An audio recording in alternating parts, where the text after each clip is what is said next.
ज़रा सोचिए कि आप अपना एक घर बनाते हैं, अपने सपनों का घर, अपनी पूरी जमा पूँजी आप इसमें लगा देते हैं, अपने सपनों का संसार बसाने के लिए।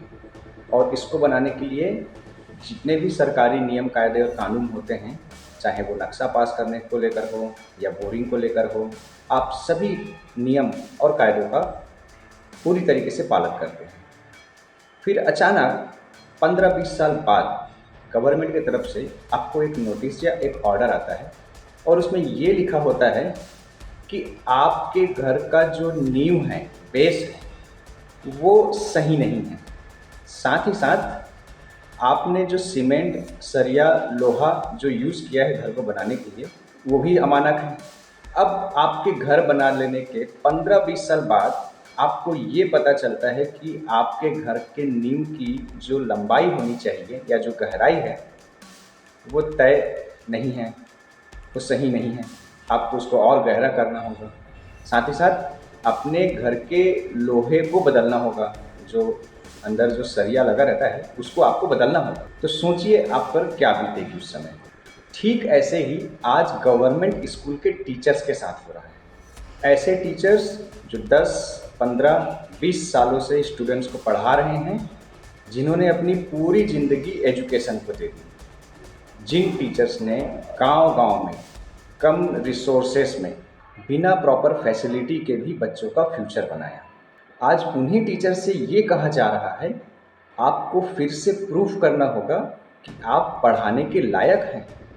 अब बात आती है टीईटी की, मतलब कि टीचर्स एलिजिबिलिटी टेस्ट की। आज रूल ये कहता है कि क्लास 1 से 8 तक के टीचर्स को पढ़ाने के लिए टीईटी क्वालिफाई होना ज़रूरी है। लेकिन सवाल ये है, क्या ये रूल उन टीचर्स पे भी लागू होगा जो सालों पहले ऑलरेडी गवर्नमेंट सिलेक्शन प्रोसेस से सेलेक्ट हो चुके हैं? सोचिए, जब इन टीचर्स की भर्ती हुई थी, तब टीईटी जैसा कोई भी सिस्टम नहीं था। उन्होंने उस समय के सारे रूल्स फॉलो किए, एग्ज़ाम दिए और सिलेक्शन हुआ। और आज इतने सालों बाद उनसे ये कहा जा रहा है कि ये एग्ज़ाम क्वालिफ़ाई करो, नहीं तो आपकी जॉब खतरे में। और यहीं पर सबसे बड़ा सवाल उठता है कि क्या ये न्याय है? क्या 20 साल की सेवा के बाद एक टीचर्स को फिर से प्रूफ करना होगा कि वो टीचरशिप के लायक है? या फिर सिस्टम को ये समझना चाहिए कि एक्सपीरियंस भी एक प्रकार से एक क्वालिफ़िकेशन ही होता है? देखिए, यहाँ मैं एक चीज़ क्लियर कर देना चाहता हूँ। क्वालिटी एजुकेशन बहुत ज़रूरी है और टीईटी जैसे एग्ज़ाम का यही मकसद ही है। लेकिन किसी भी रूल को लागू करने का तरीका भी उतना ही ज़रूरी होता है। अभी कई स्टेट्स में हज़ारों टीचर्स इस सिचुएशन में हैं। कुछ जगह प्रोटेस्ट हो रहे हैं, कुछ जगह पर गवर्नमेंट स्पेशल टीईटी एग्ज़ाम्स की प्लानिंग कर रही है। तो पैनिक करने की ज़रूरत नहीं है।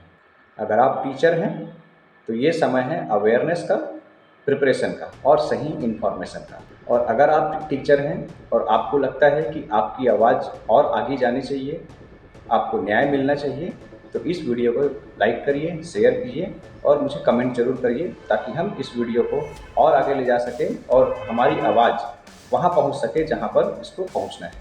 Thank you very much.